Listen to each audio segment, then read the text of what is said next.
This is my Porsche 911. I've owned it for 5 years. It's been fast, frustrating, and surprisingly affordable. And here's why the 996 generation of the Porsche 911 may be the smartest buy in the sports car market right now. I bought this car in 2020, and we all know what happened around then. The asking price for the car was about $18,000. Now, my budget had been a lot higher. I was looking at other models besides the 996 generation of the Porsche 911. I was looking at a 987 generation Cayman S, nearly bought that, and also some 997 generation Porsche 911s. I was looking to spend about $35,000, $40,000, just depending on the car. But this one is a 1999 Porsche 911, and if you know, you know. It's the last year of the cable-driven throttle body. That gives it a bit more of an analog feel. And after all was said and done, after the negotiations, the price I paid for this was just $12,500, which at the time made it the cheapest 911 in the country. Now there is one reason for that, and I'll get to that in a bit. Now the interest rates that they had given me were really bad, very bad terms. That's how they're gonna make up their money, but there was no prepayment penalty. And when I found that out, I was fine with it. Because what I did was I just paid it off. I had planned to spend quite a bit more, so paying this off wasn't a bad thing. And when you're buying a car partly for YouTube content, getting the cheapest of something is kind of one of those things that, at least at the time, was a big deal. Now everything's wrecked.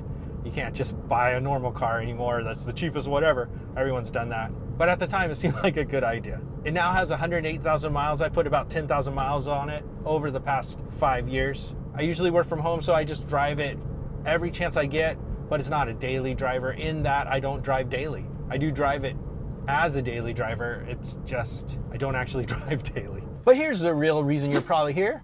What's gone wrong with the car? In the 5 years I've owned it, I've replaced the window regulators, the engine mount, the water pump.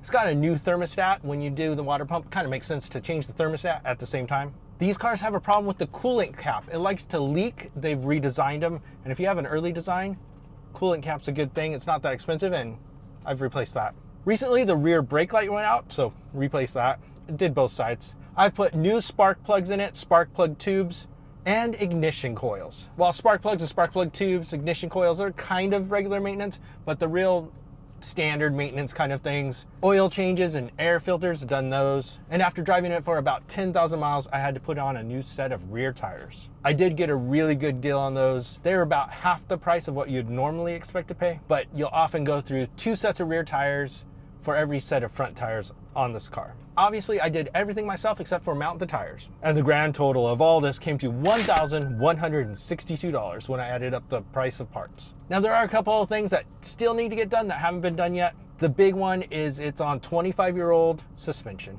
I've been looking at different things to do the suspension, so I'm gonna be upgrading the suspension soon. Just haven't done it yet, but that will jump the total up.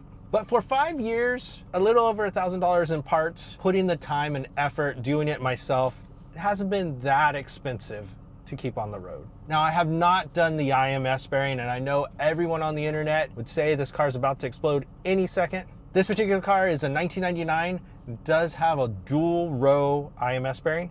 Not saying it can't fail, but a lot of times kind of the smart thing to do is when you replace your clutch, if you're in a manual car, change them when you replace your clutch, because you're right there. This one's a Tiptronic. Tiptronics also tend to fail less often. So when I do need to do some work on the transmission and get in there, that's probably when I'll go ahead and upgrade the IMS bearing. But there is a risk, you know, as of anything, engine could blow. But I also had a Ford Focus throw a rod, and it only had 60,000 miles on it, wasn't driven hard. So you just never know. But the thing about the 996 generation Porsche 911, it has the cable driven throttle body. That means it is a linear analog experience. This is the last true analog experience. Traction control is basic. It's like Fred Flintstone made it. It pretty much doesn't exist. It's like using your feet to stop. Everything about this car harkens back to a time where things were much simpler. It's all about mechanical feel. The way that the engine is in the back, you can feel that in a turn, and it revs like this.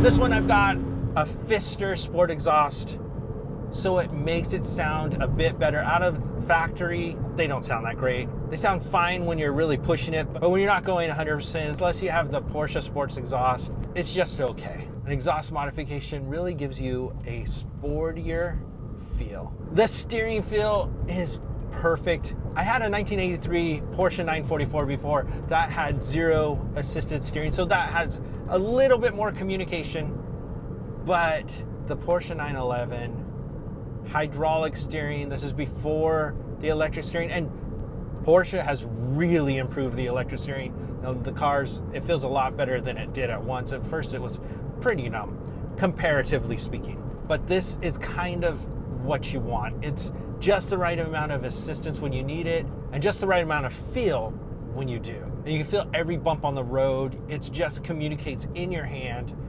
You can also feel that the front end is a little light.